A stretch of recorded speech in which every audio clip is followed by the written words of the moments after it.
When I first saw this cover, I thought my boy was riding around in a white van. And we all know you don't trust someone smiling out the window like that if they're driving a white van. Especially if it says free candy on the side. Maybe free puppies, maybe free kittens, I can understand, but you know, let's not get carried away.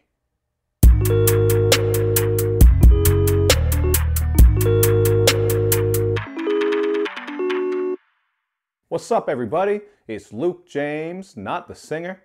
If you're looking to get your music reviewed, you can hit up this email. That's right here.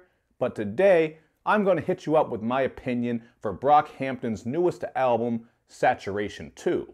Now, Brockhampton is a hip-hop collective or self-proclaimed boy band that formed in Texas, and they did just drop their Saturation 1 album a couple of months ago. It was very well received. I've seen a lot of people claiming it as album of the year or at least top 5. And while I didn't feel that way, I still thought it was a pretty solid album and I could understand why people were in love with it. I actually talked about it a little bit in an old episode of The Rundown, so I did give it a 3.5 out of 5. It's a pretty damn good score, but it certainly had some issues with it that kept me from falling in love with it. Mainly the overuse of vocal effects. Now with this project right here, they are coming with a similar sound, so if you like the first Saturation, I think you'll love this one as well. But if you're kind of like me, you're just not all in with the Brockhampton hype, I'm really not sure if this is going to win you over, especially when you see that this dropped so quick after that first one and there's not much of difference happening here. They've certainly found their formula and they're sticking to it and succeeding with it, so as far as that goes, I'm not hating on them at all. But this is just one of those instances where everyone is crazy about this group or artist, and I'm just not there. So I just wanted to give my opinion on this album because people have been asking for it a lot, and a lot of people are unable to understand why I'm not all in with Brockhampton quite yet.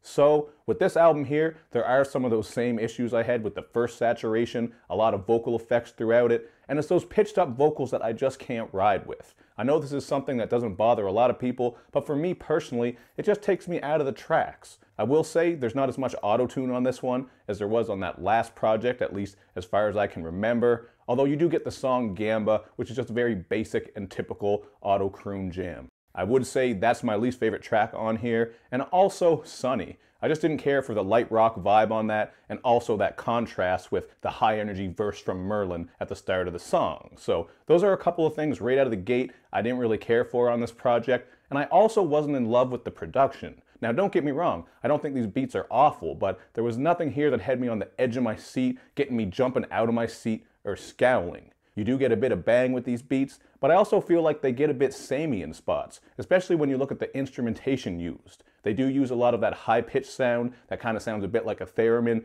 throughout these tracks, and some of the synths and drums really sound similar. That's not to say that they don't mix it up a bit, because you do get a couple of piano ballads on here as well, but I just felt like maybe 5 or 6 of these songs sounded very similar, and the more I listened through, I just really couldn't differentiate between them too much. But again, I'm not a big fan in the first place, so that might be part of it.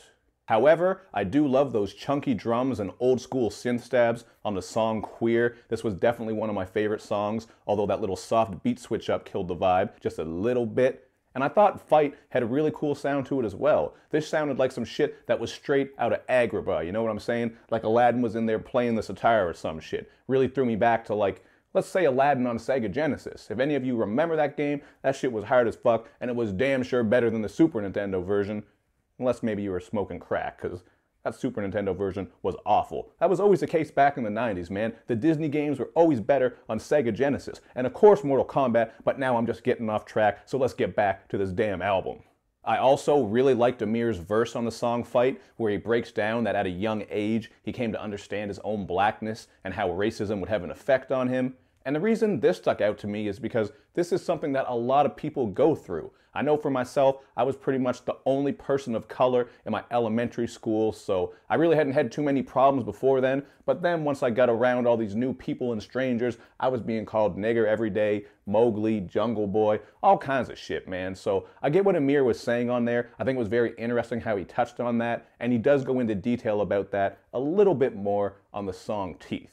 I just think it's really great to have that type of representation that people can relate to, and there's actually no better example of that than Kevin Abstract on the song Junky. This is a really dope song, definitely one of my favorites along with Queer, And speaking of queer, I like how Kevin Abstract is on here representing for his gayness. You know what I'm saying? He says that he raps about being gay so much because not enough niggas out here are rapping about being gay. Again, I think representation is important. It definitely matters. And it's cool that in 2017, homosexuality is becoming more open in hip hop and people are becoming more accepting of that. I think moving forward, it's important for people to be who they are. It always has been, but I mean, these days especially. So I commend Kevin Abstract for that. Some people don't like when he's rapping about the gay shit that he does, but it's who he is, man. He's keeping it real, and I know that means a lot to a lot of people. There's also a great Matt Champion verse on here where he's getting at the disrespectful fuckboys who don't show women love. They just treat them terrible and then expect to get some nice treatment in return. So as you listen through this album, there is certainly some good content and some good bars. There's actually a line from Amir Van on Chick where he says, "Niggas talk a lot of shit in a safe place, aiming with their keyboard, they shooting uppercase." I just think that line is colder than a polar bear's tits. Speaking of cold, there goes my voice moving on a little bit. But I'm still in this bitch, man. We ain't gonna do no extra edits. We are gonna keep going right now. I just really like that line, and I understand where he's coming from because I've been doing reviews for a long ass time, and I've had people behind keyboards wishing death on me and all kinds of crazy shit over a goddamn music opinion. I mean, fuck, I wouldn't be surprised if I got some over this review, because even though I think this album is good and I like it, I don't love it, so that means I should die and get cancer and get eaten by rats that are infested with AIDS, probably. But anyway, as you can tell from what I said, I'm not the biggest fan of this album, although it certainly has its good moments. And I think I would have liked it more if there was a bit more space in between this and that first Saturation. Or maybe if they had to put out just one project with the best tracks from Saturation 1 and Saturation 2. Now, obviously, that's not their plan because they are doing a trilogy. They've already dropped some singles for the third Saturation. But I don't know, man. I can't lie to you guys. I never would. That's what you get when you come to my channel, just my honest opinion. I'm not telling you what to like, not telling you what not to like, but I really didn't love this album. But I know a lot of you guys did, so I really want you to hit me up in the comments section and let me know what you think is so amazing about this. But I don't know, man. I'm not fully on board the Brockhampton hype train, although I'm not trying to ruin it for you guys, man. If you are, go full steam ahead. So let me know in the comments section what your thoughts are, and make sure you check out all my social media, all my sites. You know where I'm at, so show me love and show me lots of it. Thank you for watching, everybody. I will see you next time.